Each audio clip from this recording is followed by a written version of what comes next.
C'est l'amour de soi, quand on dit qu'il faut s'aimer.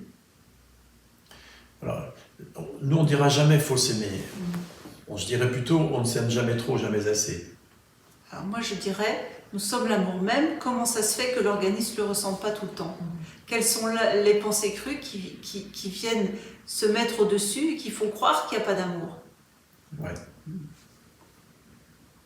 C'est-à-dire qu'il y a forcément des sous-programmes qui viennent dire je ne suis pas aimable. Et il n'y a pas à acquérir s'aimer, il y a à voir clairement quels sont les sous-programmes qui font qu'il n'y a pas l'amour pour soi-même ou pour les autres. Qui sont faux en fait. Et qui sont pour lui, qui sont forcément des bugs en fait. Hein. En fait, il y a toujours l'amour, mais parfois il y a refus. En fait, il y a toujours l'amour. Ben oui, c'est ce que nous sommes, c'est notre nature même. Ce que nous sommes est amour pur, inconditionnel, c'est-à-dire sans condition. Ça ne peut pas ne pas aimer tout ce qui se présente. Si cet amour n'est pas ressenti, c'est qu'il y a un bug dans le programme. Lequel?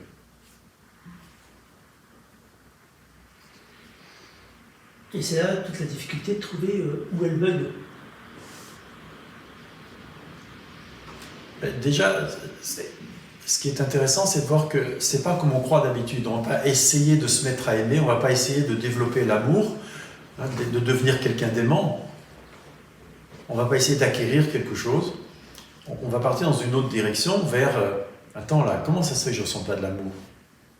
Déjà, ça change drôlement la donne. Il peut y avoir une autre façon de l'aborder, et Ma Anandamoyi en parlait comme ça. Laissez-vous entendre que vous êtes l'amour même jusqu'à ce que ce soit effectif dans l'organisme. Partez du principe que vous êtes l'amour même. Exact. Sans dévier de ça. Et vous allez voir qu'à un moment, ça va jaillir au niveau de l'expression, ça va jaillir au niveau de l'organisme. Ça ne peut pas ne pas. Ma Anandamoyi était une très grande sage indienne du XXe siècle, probablement la plus grande du XXe siècle.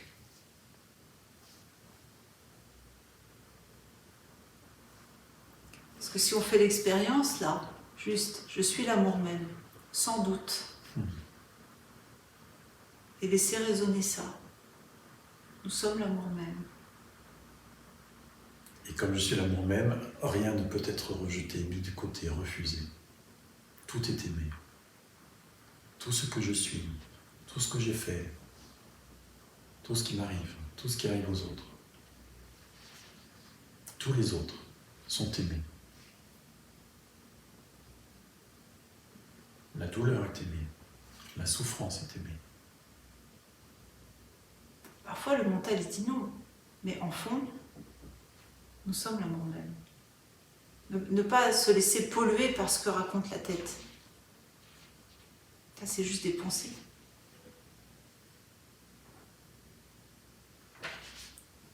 C'est une sadhana, ce qu'on appelle en Inde une sadhana, c'est une pratique. Mais la pratique, c'est pas une pratique pour atteindre quelque chose, c'est la pratique de la vérité, c'est l'expression de la vérité, c'est rejoindre la vérité que nous sommes en réalité. C'est pas une pratique pour acquérir des capacités, je ne sais quoi, pour résoudre des problèmes. On pourrait dire que c'est une pratique qui vise à ce que s'incarne la vérité au sein de cet organisme. Une pratique qui vise à révéler cette vérité, à s'en souvenir. Et en même temps, ce ne sont que des mots qui ne veulent rien dire, parce qu'évidemment, ce qui est, c'est toujours souvenu de ce qu'il était.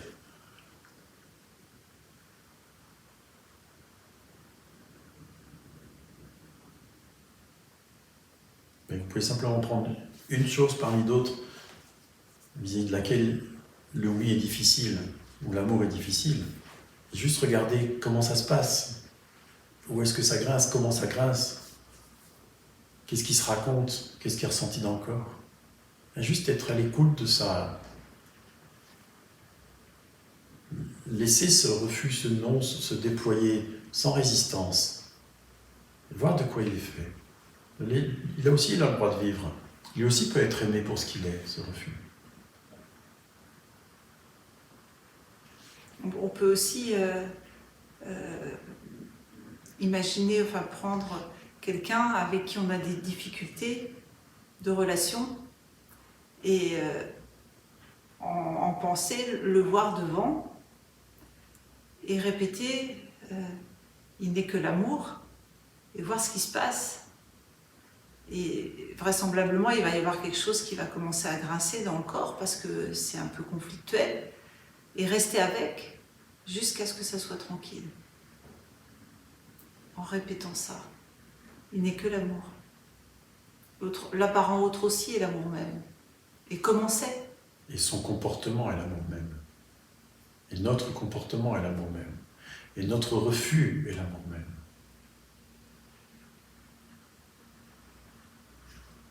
Ça change la donne.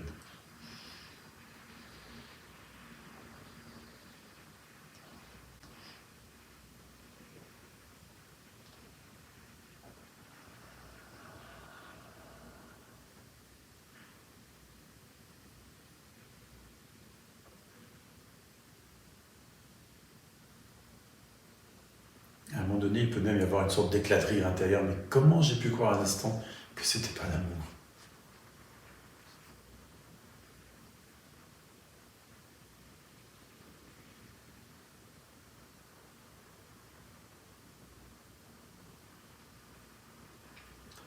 Parce qu'en fait, si on y regarde de près, toutes ces épreuves, entre guillemets, tous ces conflits avec les autres, ne sont là que pour nous ramener à la source, à ce que nous sommes en réalité. Ils n'ont pas d'autre fonction. Peu importe ce qui se passe dans le monde ou dans notre vie. L'important, c'est de retrouver ce que nous sommes en réalité.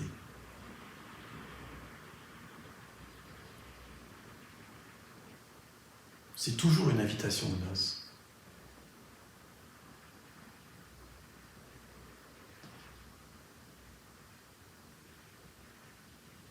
C'est-à-dire qu'à travers ces conflits, à travers ces épreuves, il s'agit...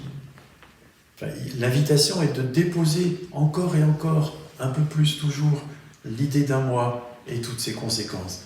Tout ce qui fait penser que nous ne sommes pas ce qui est. Qu'il n'est pas que cela, que ce qui est.